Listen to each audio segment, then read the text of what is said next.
কৈশোর কেটেছে, যৌবন চলেছে। আজকে যারা ছোটরা আছো তারা তাদের দেখতে পাচ্ছ, এবং যার জন্যেই আজকে আমরা এই অনুষ্ঠানটা আয়োজন করতে পেরেছি। তিনি আমাদের অতি প্রিয় অধ্যাপক চিন্ময় গুহ, আমাদের কলকাতা বিশ্ববিদ্যালয়ের উইজডমের পরিচিতি রেখেছে তাকে এমিরিটাস প্রফেসর করে। সবাইকে আবার অভিনন্দন জানিয়ে, স্বাগত জানিয়ে আমি ছোট্ট করে একটুখানি বলবো। আমি প্রথমেই একটা কথা বলেছি যে কলকাতা বিশ্ববিদ্যালয় নামক তীর্থভূমি।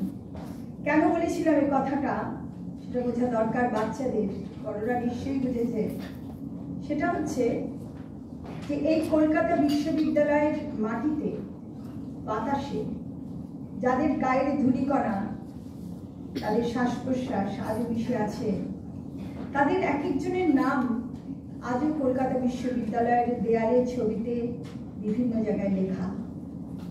যেমন কয়েকটা, অনেক নাম, সারা দিন কেটে যাবে নামগুলো বলতে বলতে। কয়েকটা নাম আমি বলবো। যেমন সুনীতি কুমার চট্টোপাধ্যায়, এই কলকাতা বিশ্ববিদ্যালয়ে পড়েছেন, এই কলকাতা বিশ্ববিদ্যালয়ে তিনি অধ্যাপনা করেছেন। তার ছবি আছে আমাদের স্টাফ রুমে, তার আরাম কেদারাও আছে আমাদের স্টাফ রুমে সুরক্ষিত। আছেন সুকুমার সেন আমাদের এখানে অধ্যাপক, এবং তার ছবি এবং তারও আরাম কেদারা সযত্নে রক্ষিত। আছেন নারায়ণ গঙ্গোপাধ্যায়, আমাদের হৃদয় যার স্থান, সেই নারায়ণ গঙ্গোপাধ্যায়ের ছবি এবং আরাম কেদারা আজও আমাদের স্টাফ রুমে রাখা আছে। তাই আর অন্যান্য ক্যাম্পাসের মধ্যে রাজাবাজার সায়েন্স কলেজে আচার্য প্রফুল্ল চন্দ্র রায় এবং মেঘনাথ সাহার নাম তো অবশ্যই করা উচিত। এই জন্যই কলকাতা বিশ্ববিদ্যালয় একটা তীর্থভূমি। আমি আগের একটা লেকচারেও তোমাদের বলেছিলাম বাচ্চাদের, তো তোমরা অনুভব করবে, তোমরা যারা এখানে পড়তে এসেছো, তোমরা কতটা সৌভাগ্যবান যে এমন একটা তীর্থভূমিতে, যেখানে তারা শ্বাস প্রশ্বাস নিয়েছেন, সেখানে তোমরাও শ্বাস প্রশ্বাস নিচ্ছ। এবং আমিও তাই আজকে যে চেয়ারটা এসে বসেছি, আমি মনে করি এই তীর্থভূমির মান এবং মর্যাদা রক্ষা করাটা কিন্তু এই চেয়ারের কর্তব্য, সে যেই বসুন। ফিরে আসি সেই প্রসঙ্গে যে আজকের বিষয়বস্তু, যে সংলাপ বা ডায়ালগের প্রয়োজনীয়তা।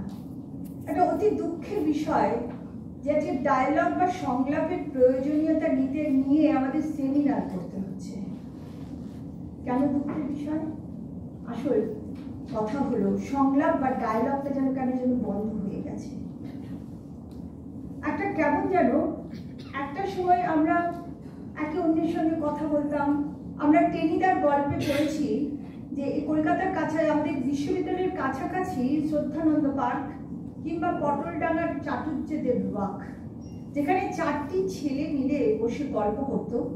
তাদের বিভিন্ন ধরনের মান, কেউ পড়াশোনায় খুব ভালো, কেউ মাঝারি ভালো, কেউ ফেল করে, কেউ বারবার ফেল করে। আবার যে বারবার ফেল করে সেই কিন্তু আবার লিডার। এদের নিয়ে যে নারায়ণ গঙ্গোপাধ্যায়ের যে গল্প, সেই গল্পে কন্টিনিউয়াস সংলাপ, এই সংলাপ সমৃদ্ধ এই বই আজও আমাদের কাছে কালজয়ী হয়ে আছে। আবার যদি ঘনাদার কথায় আসা যায়, প্রেমেন্দ্র মিত্রের ঘনাদা, যাকে বলা যায় যে লিটারেরি জিওগ্রাফার, তিনি মেসের 4 বন্ধুকে সমানে গুলগাপ্পি মারতে গিয়ে তিনি যে বিভিন্ন দেশের কথা তার সংলাপের মধ্যে দিয়ে বলতেন, সে দেশগুলো কিন্তু সেই হুবহু জিওগ্রাফিতে যারা যারা গেছেন তারা বলবেন, দেখবেন যে একই। তো এটাও কিন্তু একটা সংলাপ ধর্মী বই। তো সেই সংলাপ কোথায় হারিয়ে গেল আজকে দেখা যায় যে 4 মূর্তি একটা রোয়াকে বসে 4 জনে গল্প করত। আজকে যদি আমরা কোনো 4 মূর্তিকে দেখি কোথাও, কোনো রোয়াকে বা কোনো ক্লাবে, দেখা যায় তারা কথা বলছে না, তারা সব মোবাইলের দিকে তাকিয়ে বসে আছে। প্রত্যেকে মোবাইলের দিকে চোখ।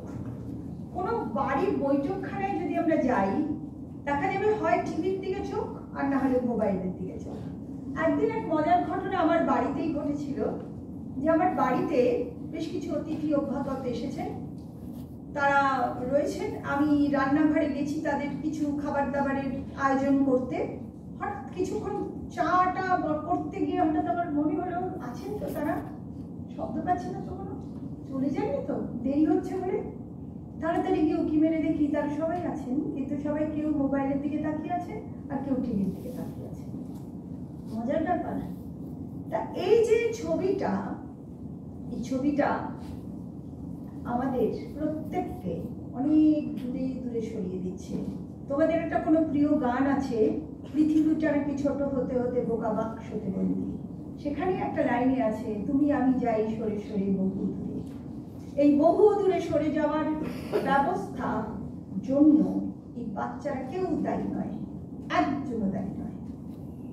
এই ব্যবস্থার জন্য দায়ী একটা সামগ্রিক সমাজ ব্যবস্থা, যারা চাই যে সংলাপ বন্ধ হয়ে যাক, পাশাপাশি দাঁড়ানোটা বন্ধ হয়ে যাক, বেঁধে বেঁধে থাকাটা বন্ধ হয়ে যাক, প্রত্যেকে নিজে নিজে একটা করে মোবাইলের দিকে তাকিয়ে নিজের কথাই ভাবুক। তাহলে সংগঠিত আন্দোলন হবে না, অন্যায়ের প্রতিবাদ হবে না, সংস্কৃতিকে এগিয়ে নিয়ে যাওয়ার কাজ হবে না। তাই এই সুচতুর পরিকল্পনা পৃথিবীব্যাপী তারই ভাবে পড়েছে আজকের যুব সমাজ। আমাদের আরেকটু বড় যারা 50 ঊর্ধ্বে, তারাও এই বিষয়ের মধ্যে, এই ফাঁদের মধ্যে পা দিয়ে ফেলেছে আজ।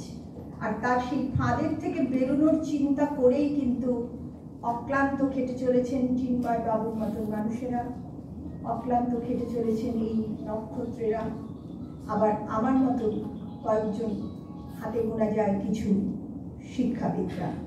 প্রতিদিন প্রতিনিয়ত সংলাপের প্রয়োজনীয়তার কথা বাচ্চাদের বলতে চাই যে এই দেয়ালেরও কান আছে, তুমি কথা বলো, দেয়াল শুনবে। কথা বলো, কথা আদান প্রদান করো। মোবাইল তোমার জগৎ নয়, এই টিভি তোমার জগৎ নয়। তোমরা সকলে যা কিছু ভাবছো, ভুল হোক, বিভ্রান্তিকর হোক, নিজেদের মধ্যে মতামত আদান প্রদান করো।